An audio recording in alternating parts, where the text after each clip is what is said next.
So just a little update. I've got 3 main parts that need to start coming together so far. This part right here is the vertical stabilizer. It's clecoed in place right now.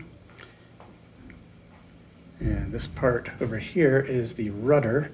I got this bent, but it's bent 5 degrees too much, so I have to unbend it.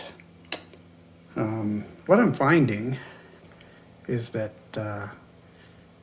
at the end of a 10-hour workday, I don't have the energy to start working on this, so I'm gonna have to either come up with more weekends or retire or something in order to get more time to work on this. And I'm also waiting on a couple more power tools to come in, and then I'll be able to start riveting things together, and maybe I'll record pulling my first rivet.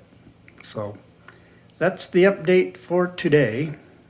If you have any suggestions or comments, please leave them.